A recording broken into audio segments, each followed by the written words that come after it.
So I got a new camera tripod, and in case you couldn't tell, this is the old one and this is the new one. It costs about $15 more than the first one, and it's much better quality.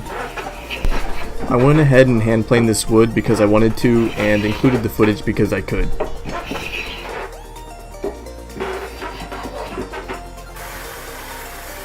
The next step I decided to take was sharpening the blade, and since the blade was curved, I decided to do it on my belt sander so I wouldn't ruin the geometry of my sharpening stones.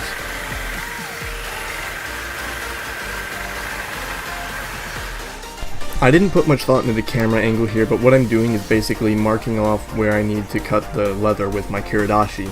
You can use a pencil or a marker or any other relatively sharp knife. Now that I think about it, a dull knife might be more appropriate. The next step is just cutting the leather where you marked it, and you will need a relatively sharp knife to do this, and maybe even a razor blade or a knife specifically for cutting leather.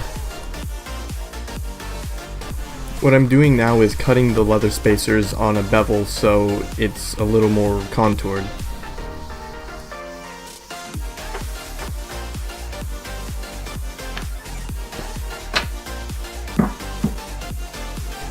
Yeah, that was supposed to have a bit more energy, but apparently my hand was set on low velocity mode. Now I'm just mixing up epoxy so I can glue the leather scales on and prepare them to be wrapped. If you don't know how epoxy works, it's basically a mix and stick process, so I just skip the boring stuff.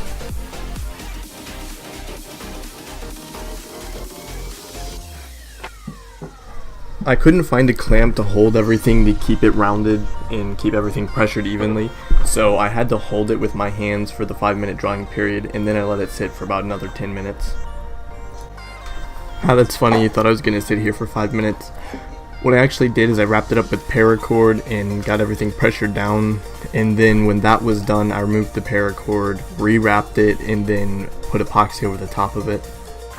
Sorry for the lighting, but my dad was using the extension cord, so I had to go by the garage's natural light. Basically what I'm doing is I'm trimming down the leather to make sure that it fits the handle of the blade and my hand itself. I went ahead and did a little bit of beveling too, just to make sure it didn't feel so square. I did a lot more of this off camera, but this is what I'm going to show for now. I haven't addressed the change in blade shape, in case you may have noticed it, but I'm going to let you watch me wrap it while I explain that. While I was trying to temper it, I am using a coal forge, so certain parts would get hot while others would cool down. And it was bright in the day and I couldn't tell exactly what was happening where, and I melted the middle out of the blade.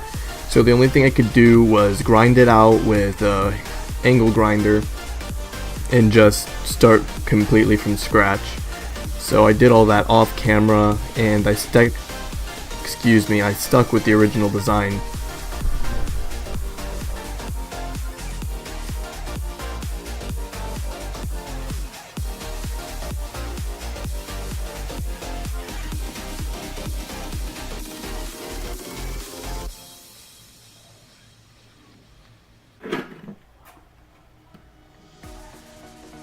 Now what I'm doing is putting some epoxy over the paracord so it doesn't unravel.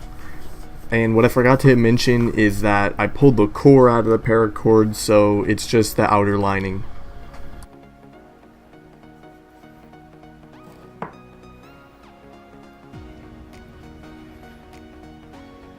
The next thing that I do, which is just for aesthetic purposes, is I wipe the epoxy off so it's not so bold and thick.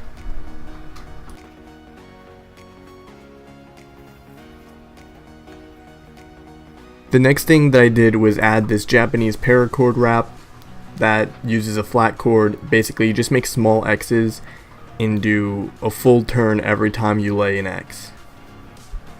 I did a lot of this off screen, so I'm just going to show you what I got on screen, and then I'm going to go ahead and move on.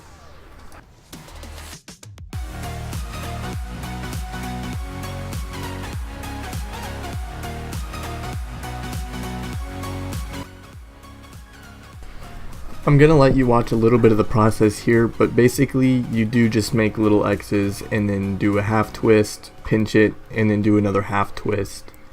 and then you repeat the process until you get all the way to the bottom, which takes a substantial amount of time and a little bit of hand cramps.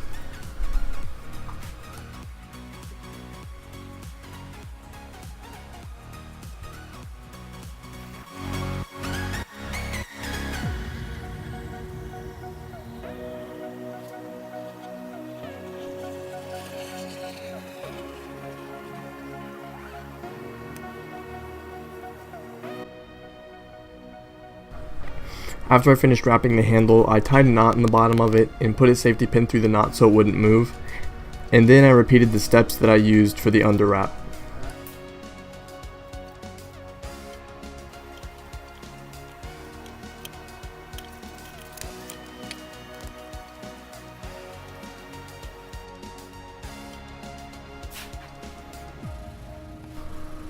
After I applied the epoxy, I put the sword inside of my vise to dry.